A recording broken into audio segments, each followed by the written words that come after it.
माननीय विदेश मंत्री जी। Speaker, sir, I rise to apprise this august House of certain recent developments pertaining to Bangladesh. As honorable members are aware, India-Bangladesh relations have been exceptionally close for many decades over many governments. Concern about recent violence and instability there is shared across the political spectrum. Speaker, sir, since the election in January 2024, there has been considerable tension, deep divides, and growing polarization in Bangladesh politics. This underlying foundation aggravated a student agitation that started in June this year. There was growing violence, including attacks on public buildings and infrastructure, as well as traffic and rail obstruction. The violence continued through the month of July. Throughout this period, we repeatedly counseled restraint and urged that the situation be diffused through dialogue. Similar urgings were made to various political parties, political forces with whom we were in touch. Speaker, sir, despite a Supreme Court judgment on 21 July, there was no let-up in the public agitation. Various decisions and actions taken thereafter only exacerbated the situation. The agitation at this stage coalesced around a one-point agenda, that is that Prime Minister Sheikh Hasina should step down. On 4th August, events took a very serious turn. Attacks on police, including police stations, and government installations intensified even as overall levels of violence greatly escalated. Properties of individuals associated with the regime were torched across the country. What was particularly worrying was that minorities, their businesses and temples also came under attack at multiple locations. The full extent of this is still not clear.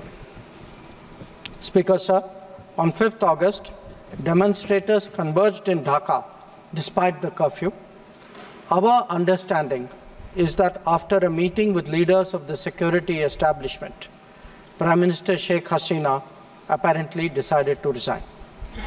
At very short notice, she requested approval to come for the moment to India. We simultaneously received a request for flight clearance from the Bangladesh authorities. She arrived yesterday evening in Delhi. Speaker, sir, the situation in Bangladesh is still evolving. The Army Chief, General Waqaruzzaman, addressed the nation on 5th August. He spoke about assuming responsibility and constituting an interim government. We are in close and continuous touch with the Indian community in Bangladesh through our diplomatic missions. There are an estimated 19,000 Indian nationals who usually live there, of which about 9,000 are students. The bulk of the students, however, have already returned to India in the month of July on the advice of the High Commission.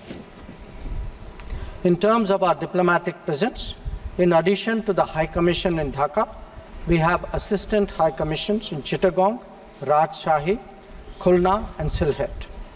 It is our expectation that the host government will provide the required security protection for these establishments.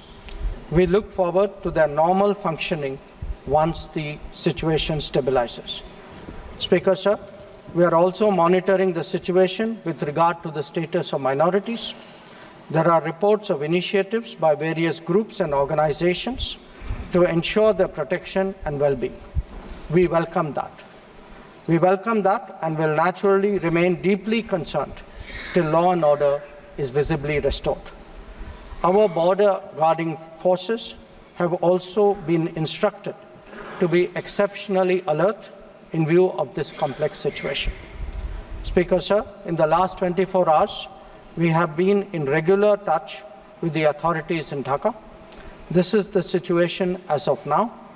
I seek the understanding and support of the House in regard to sensitive issues regarding an important neighbor on which there has always been strong national consensus. Thank you.